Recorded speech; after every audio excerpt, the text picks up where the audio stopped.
Such a good ship, man. Such a good ship. Do you guys remember that scene in Terminator 2 when Arnold kicks that desk out the window and he just shows up in the window, all the cops are there, and he just pops out the minigun and he just flattens all these cop cars. Doesn't kill any of the cops, but he just flattens all these cop cars with the minigun. That's what flying the Freelancer Miss feels like. I mean, I have avoided the Freelancer line for so long because of how the ships look. And to be perfectly honest, most of my experience with the Freelancers was flying the base Freelancer. I've had one as a loaner for quite some time. And I was kind of like, okay. But taking this thing out and just doing like the clearing out the, claim jumpers mission or whatever has been just a riot.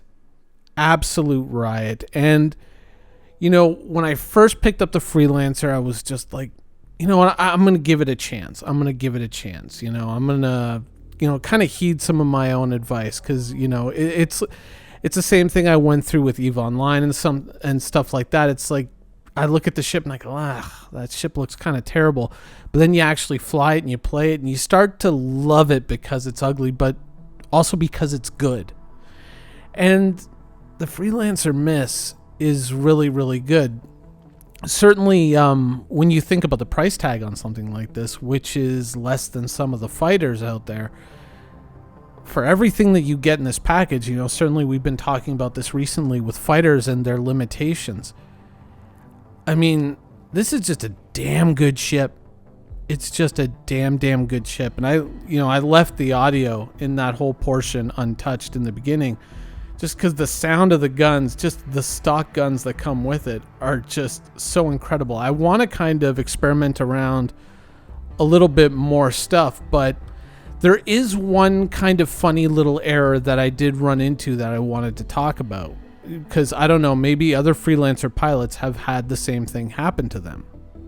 If you pay attention here to the gun that would be on my right, you can see it's just kind of firing off into space, but the target isn't so off center that it shouldn't be able to hit really.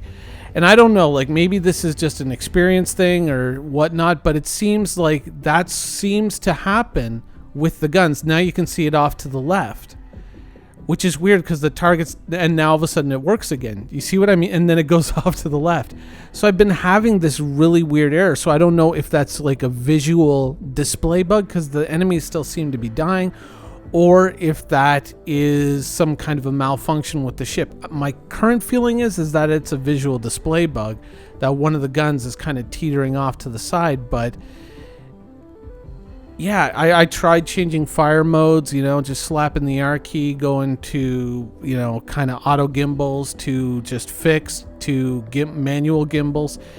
And it happens in all three modes, so I'm not exactly sure what is causing it. But apart from that, obviously it's some kind of a bug.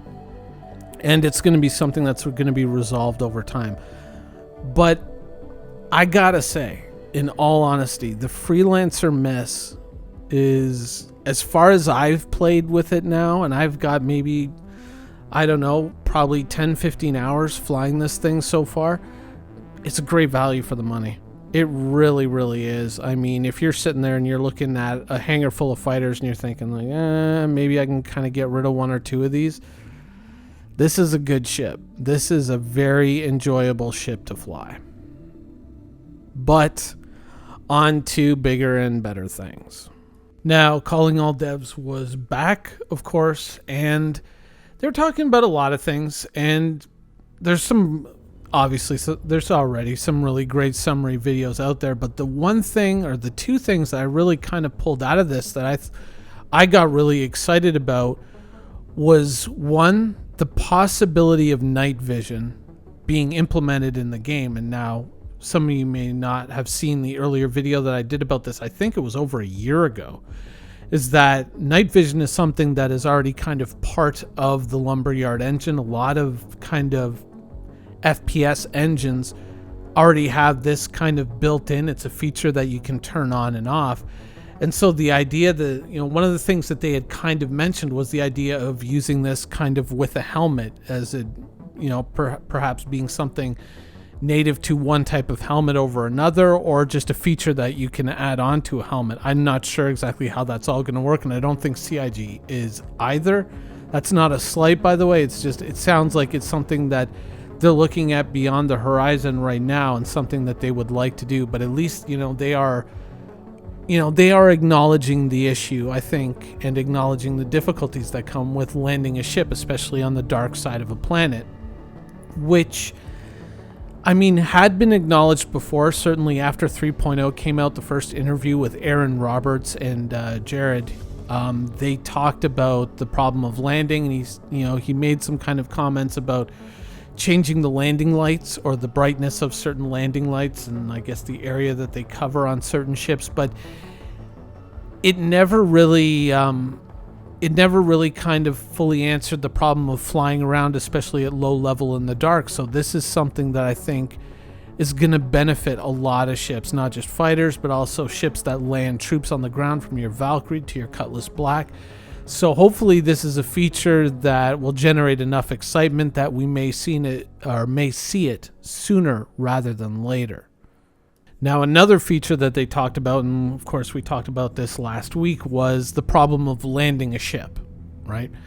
And they were talking about it more relative to what environment you're in, and it almost sounded like one of the options that they were talking about was a landing radar not unlike Elite Dangerous, which, to be perfectly honest, it would be completely acceptable. If it was just a one-for-one copy of the Elite Dangerous landing radar for out in the world, I would be totally okay with that. I would not, I would not care about it at all. That would be a fantastic solution. It's been done. It's proven. It works. Why not?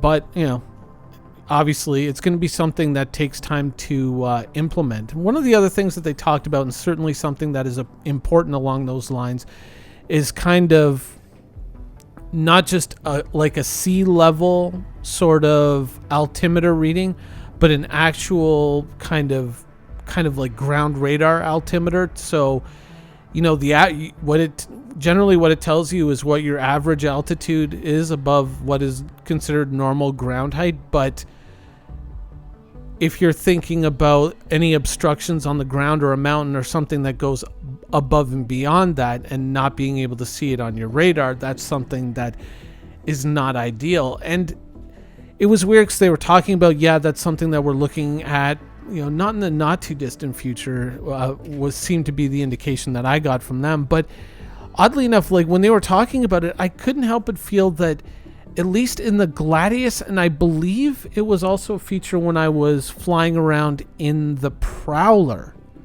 is a feature that in that new version of the HUD is already implemented, if I'm not mistaken, that there were two different altitude readouts, and one of them was for your actual altitude above the terrain, and one was for your altitude based on the average, sea level, or basic average ground level for that world. I don't know, correct me if I'm wrong in the comments below, but I believe that in the new HUD UI that is already something that is there. But with any of these features, I feel that these are probably gated behind in the entire UI rework. That is something that is still, up in the air for right now. So when that gets delivered, that's probably going to be kind of like the door that they have to go through before they can implement these other things. Now, you might be thinking, if you've seen the episode, one of the things that they were talking about was the idea of if they did a 3D radar for landings and stuff like that, that they were talking about using, I guess, the holographic 3D radar sphere that certain ships have, and a ship like this one, the Cutlass, don't have. Also, like recently, I think it was Todd Pappy who said that they were looking at redoing all the MFDs, and that was certainly something that was in the future. So it might be that once the MFDs get a rework, that they're going to be maybe able to accommodate some kind or some version of a 3D radar in them for the ships that don't have the 3D kind of the holographic radar projection bubble that you see in certain fighters, but other ships like this one don't have. So that might be a feature that's incorporated, say in the case of this ship, the Cutlass, into that center radar panel, and might just simply be replaced with something far more useful that you see in other ships.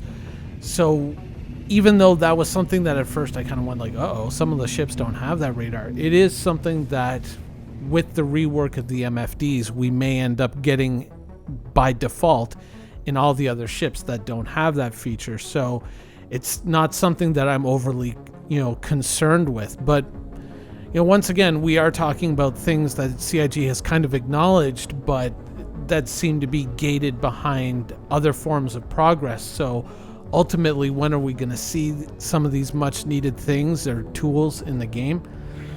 It's hard to tell. It really is hard to tell, but in my opinion, it all seems to be gated beyond an entire UI rework, which is something that CIG has been working on for, like 2 years now, over that.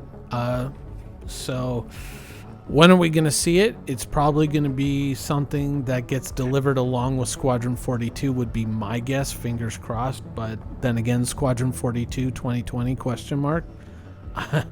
I don't think any of us really think that is that has a real possibility of happening this year. I would love to see it. I would love to be wrong on that, but yeah, I mean, it's pretty much guesswork at this point. And even then, once they get that in, then they have to start the work on these features. So we'll have to wait and see. But then again, we're talking about Star Citizen, so that's pretty much our motto: wait and see.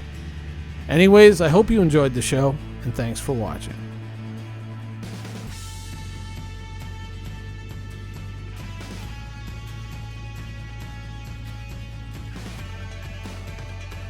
Thank you for watching. So if you want to keep up with the latest and greatest in Star Citizen and Squadron 42's development, please follow us on our social media channels. See you soon.